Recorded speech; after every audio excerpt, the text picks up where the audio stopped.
أعوذ بالله من الشيطان الرجيم. بسم الله الرحمن الرحيم.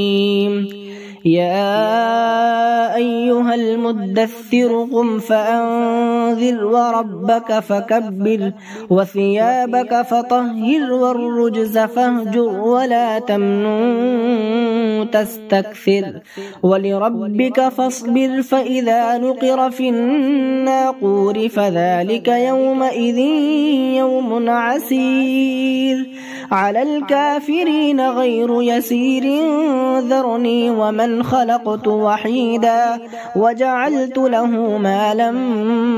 ممدودا وبنين شهودا ومهدت له تمهيدا ثم يطمع أن أزيد كلا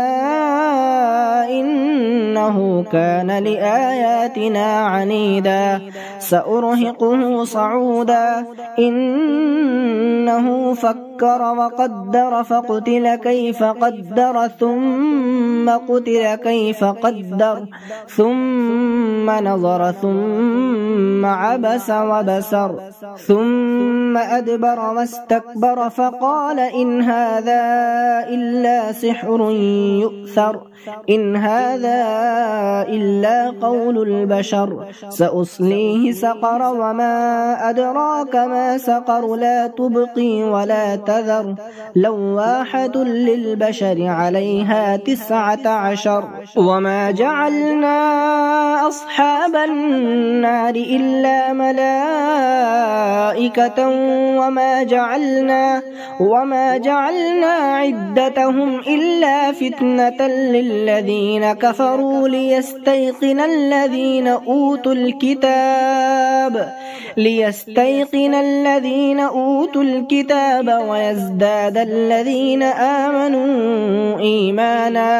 ويزداد الذين آمنوا إيمانا ولا يرتاب الذين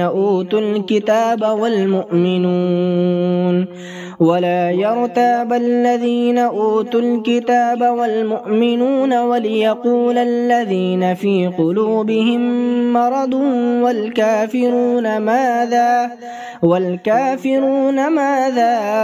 أراد الله بهذا مثلا كذلك يضل الله من يشاء ويهدي من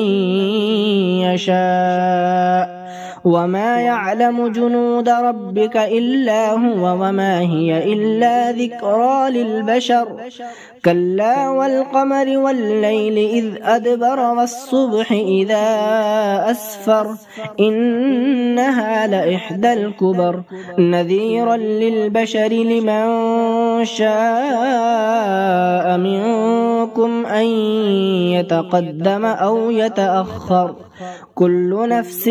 بما كسبت رهينة إلا أصحاب اليمين في جنات يتساءلون عن المجرمين ما سلككم في سقر قالوا لم نك من المصلين ولم نك نطعم المسكين وكنا نخوض مع الخائضين وكنا نكذب بيوم الدين حتى أتانا اليقين فما تنفعهم شفاعة الشافعين فما لهم عن التذكرة معرضين كأنهم حمر مستنفرة فرت من قسورة بل يريد كل امرئ منهم أن يؤتى صحفا منشرة كلا بل لا يخافون الآخرة كلا إنه تذكرة فمن شاء ذكره وما يذكرون إلا أن يشاء الله هو أهل التقوى وأهل المغفرة.